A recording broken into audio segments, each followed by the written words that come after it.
friends, Namaste. So after a break of some days and we are coming back together. I was busy with some other classes for the Pune students, so I could not continue my classes on Bhagavad Gita. Today I am dealing with chapters from 7 to 12. Some overall view of each of these chapters: 7, 8, 9, 10, 11, 12. Before that, so I have assigned you different, or you have chosen different chapter for the assignment. So second years all have opted, whereas the third years, I think two of them are yet to write their names in the Google Forms. So kindly open it. I have sent the link to you. I think Mariswamy and Balaswamy. So it is more than 15 or 20 days, I think. So kindly look into that. Maybe leader can remind them. So now we begin our introduction to Bhagavad Gita. This is supposed to be the lecture 7. I'm also combining lecture 8. That means from chapters from 7 to 12 of Bhagavad Gita. Chapter wise summary.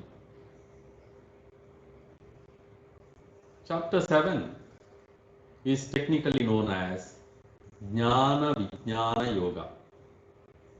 Knowledge of the Absolute. That is the translation. Jnana means you know the knowledge. It is not the mere data or information. And Vijnana means experiential knowledge. Anubhava Purvaka Jnana. Experiential knowledge.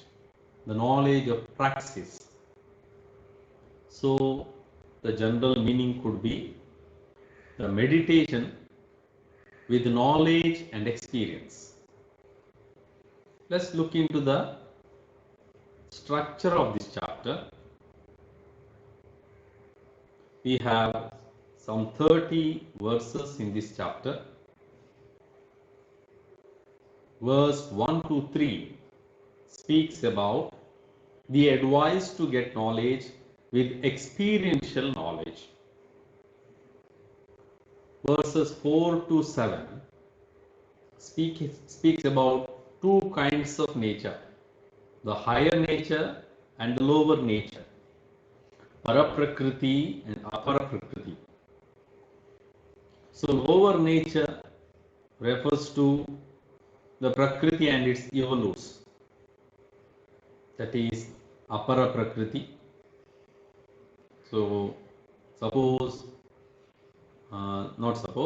in Sankhya school, third years have already went through this course, Darshanas or classical systems of Indian philosophy. We have these 23 evolutes because of the evolution taking place, change taking place in Prakriti. That is lower nature of Prakriti. Whereas there is another higher nature, that is consciousness. Consciousness of God, about the spirit and soul. From verses 8 to 12 says that Lord dwells in all things. Then we have verses 13 to 19. It speaks about four types of devotees. Especially in verse 16, there are four kinds of devotees mentioned. Who are they? One type of devotee is distressed or weary one. Second one who seeks the knowledge, one who wants spiritual realization and knowledge. Third one, the seeker of wealth, the wealth seeker, one who is after material benefits, money, success, etc. And fourth type is the wise or the noble, the realized one or the accomplished one. These are the four kinds of devotees. Then these are the names of devotees. Verses 20 to 23 speaks about worship of gods.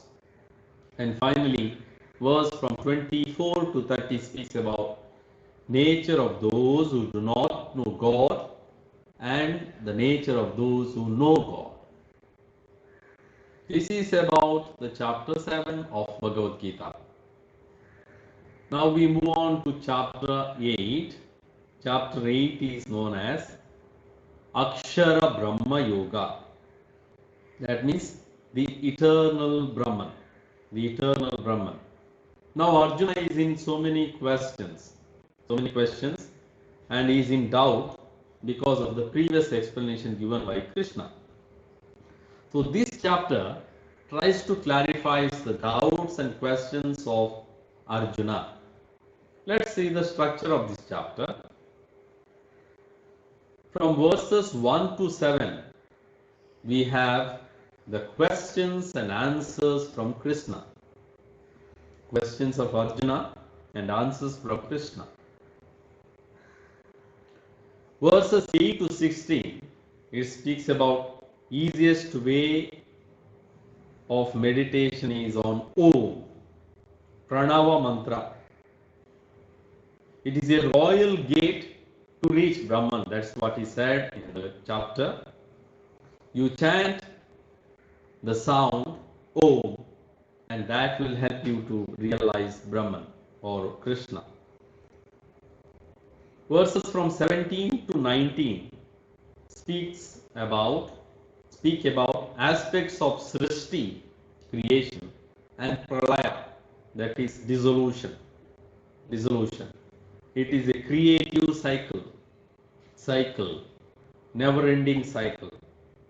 So, dissolution means creation going into the primordial state, subtle state. Creation means it is transformation. So here pralaya means not annihilation, not destruction. It is change in the form from gross to the subtle. Next, from verses 20 to 22, about devotion and God's form. Devotion and God's form. Let me just silence the mobile.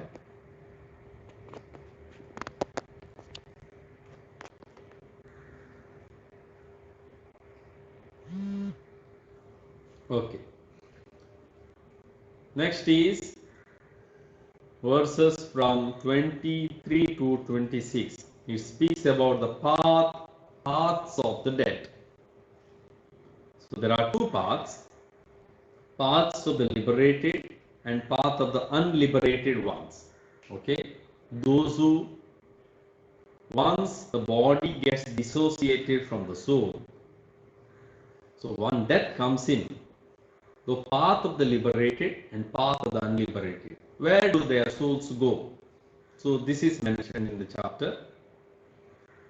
Even a final thought of God at the time of death also can lead you to God. Who decides? It's God decides. And finally, verses from 23 to 28 speaks about glory of a yogi or glory of a liberated person. This is about the structure of the chapter. Now just a diversion, especially to the in reference to the verses 23 to 26. I said even a final thought at the time of death can lead one to God, I said. So there is a story in Hinduism, we come across this story of Ajamila. So he was raised in Brahminic tradition. He knew Vedic regulations, Vedic practices. He was a devout Brahmin. He had a beautiful wife and children. He was going on collecting grains and worshipping Lord. Once, when he was in the field collecting some grains and flowers, he saw a drunken Shudra and a prostitute engaged in a sexual embrace. Ajamila was very much attracted. He was disturbed. He wanted to possess that lady. So he brings later on the same woman to his house as a maid servant. So he gets entangled with her. He abandons his family, his wife and children. So lived with this prostitute. So due to this illicit connection or immoral life, he lost all his equalities. He was abandoned by his families. He was indulged in a sinful life. So once he was on a deathbed, he had neglected woman, his own wife, children, and his own time to devote God. But due to his past good actions and devotion to God, God was still with him. Once on his deathbed, he called his son. He had left God by then. He called his son. Son's name is Narayana. When he called Narayana, Narayana is also the name of avatar of Vishnu, Krishna. So Krishna came him, and from there, through Yamaduta or Yama, he was taken to God's land. He was liberated. So the story tells even an innocent calling of God is enough for the God to help his devotees. Such a similar story comes in. Also, they speak of Solomon. That's not mentioned in the Bible.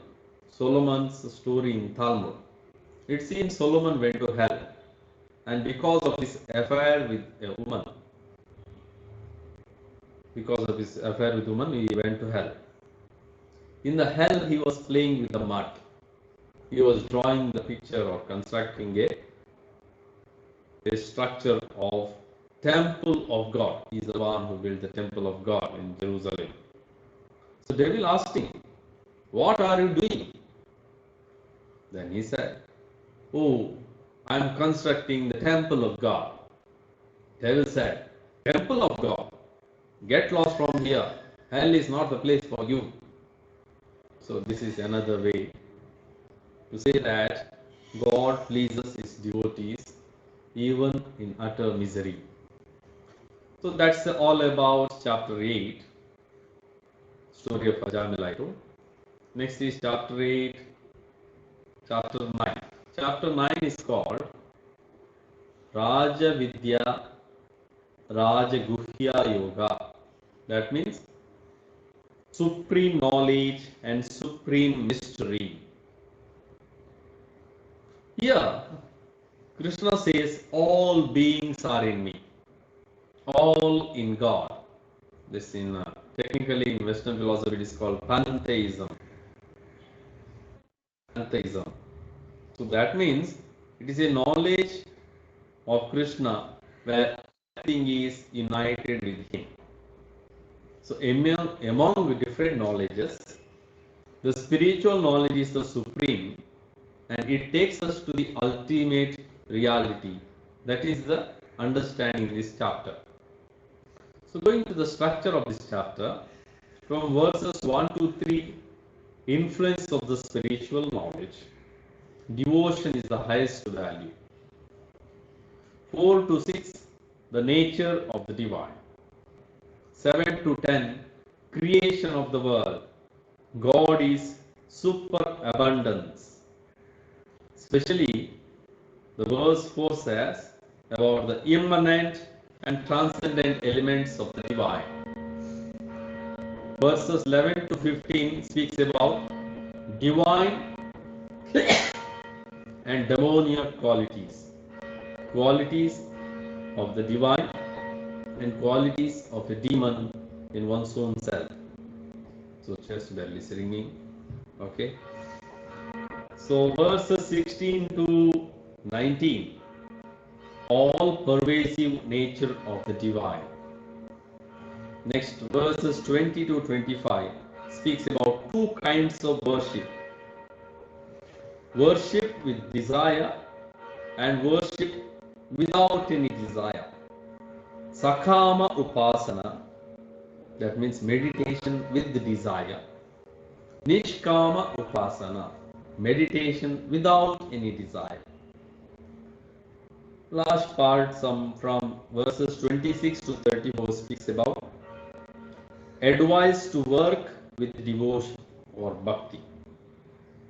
So in this chapter, verse 26 is very important.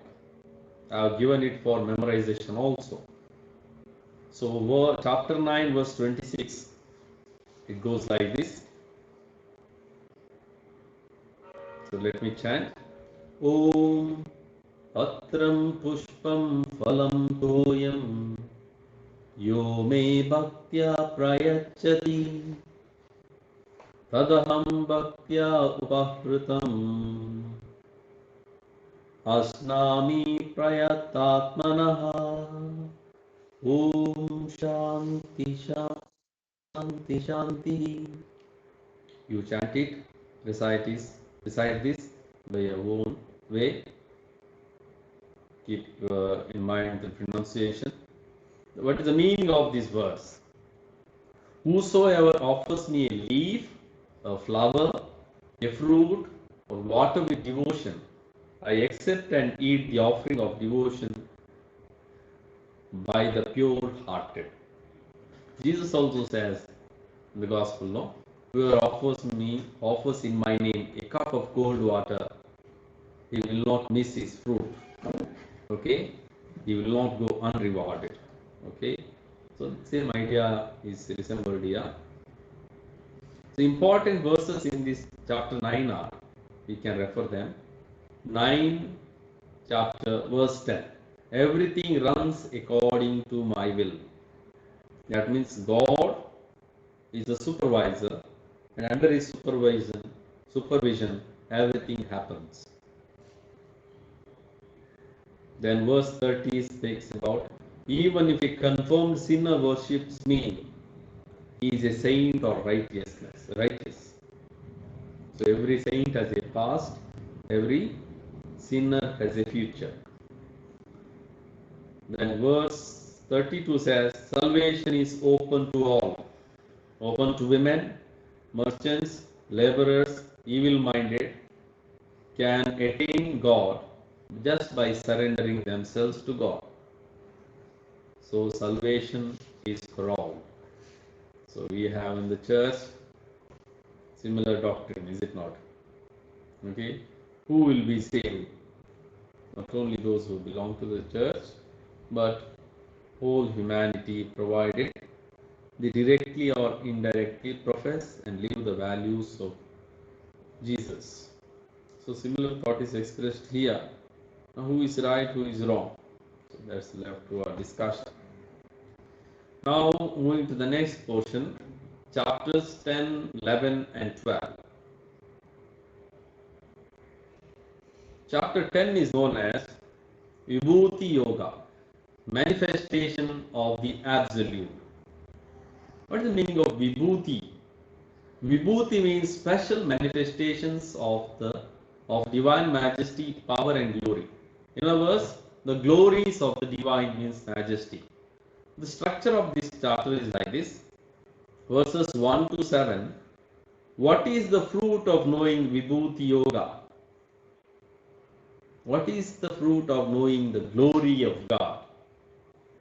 By knowing the glory of God, we get attached or anchored to the Lord. Verses from 8 to 11 speaks about Bhakti Yoga, contemplation of divine excellences, divine glories. Verses 12 to 18 speaks about Arjuna's praise. Arjuna praises Krishna. 19 to 45, explanation about various vibhutis, various glories. So in this chapter, Krishna describes how he is the ultimate source of both the material and the spiritual world, material and the immaterial world. Arjuna accepts Krishna as the Supreme Lord as the earlier sages have accepted God as the supreme. This is mentioned in verse 13 of this chapter. Then that which manifests highest glory both in moving and unmoving world is divine excellence. And such a divine excellence, being of such divine excellence is Krishna himself, the Krishna principle of Krishna. Next chapter, chapter 11. It is known as Vishwarupa Darshana Yoga, vision of the cosmic form. Theophany. Theophany means manifestation of God. Manifestation of God. In chapter 10, various glories or vibhutis are explained. Only a spark, only a part of divine is manifested or explained to Arjuna. Now Arjuna asks a natural question, he has a natural doubt. You have shown me the tip of iceberg. You have told me only a part of yourself. I want to know, I want to see a whole manifestation, whole reality. I want to know whole mystery. I want to have the first-hand experience, direct experience. Upon the request of Arjuna, Krishna displays his Vishwarupa, universal form, your theophany of a being facing every day and emitting every radiance. So 1,000 suns containing different beings, material existent in his mouth. Krishna opens his mouth and Arjuna sees the whole world, but he cannot face the radiance. He sees Krishna with 1,000 faces, 1,000 hands and 1,000 feet, 1,000 limbs. So Arjuna is speechless. He cannot understand the mystery. This is about Vishwarupa Darshana. Structure is from 1 to 4, Arjuna's request for the cosmic form, 5 to 8, description of the cosmic form, 9 to 14, description by Sanjaya. Here Sanjaya comes into play again. Okay, chapter 11, almost at the center of the Bhagavad Gita. Sanjaya is explaining to Dhritarashtra with the inner vision he has about the conversation and the event happening between Arjuna and Krishna. 15 to 31, vision and praise of Arjuna. Arjuna has a vision. 32 to 34, explanation of the battle. Krishna is explaining what is the battle, how you should fight, who are there, etc. 35 to 50, assuming the normal form by the Lord. Krishna again comes down, assumes a normal form. You also remember the transfiguration of Jesus, where the disciples could not see the great vision, the light coming from the heavens. Verses 51 to 56 speaks about Ananya Bhakti. That means God is saying that whoever comes to me in devotion will not go unrewarded. I will reward them. That's what. Come to me with single-minded devotion. So this chapter speaks about the vision of cosmic form. Ultimately, the divine is a mystery. In Western philosophy, we have a person who has spoken more on philosophy of religion. He is Rudolf Otto. He has a famous book, Idea of the Holy. So he explains about the divine. What is divine? Divine or supernatural being is wholly other. Wholly other. That means it is entirely different from our ordinary experience. And further he says, the divine is mysterium tremendum et fascinans. That is in Latin. That means divine or supernatural being is a mysterious, fascinating and fearful experience. Divine is fascinating and fearful experience. That is such an experience Arjuna had. Such an experience we also see Moses had when he saw the divine burning bush. Okay, so he could not face. Okay, everything was shiny. Okay, such a experience also disciples of Jesus had during the transfiguration.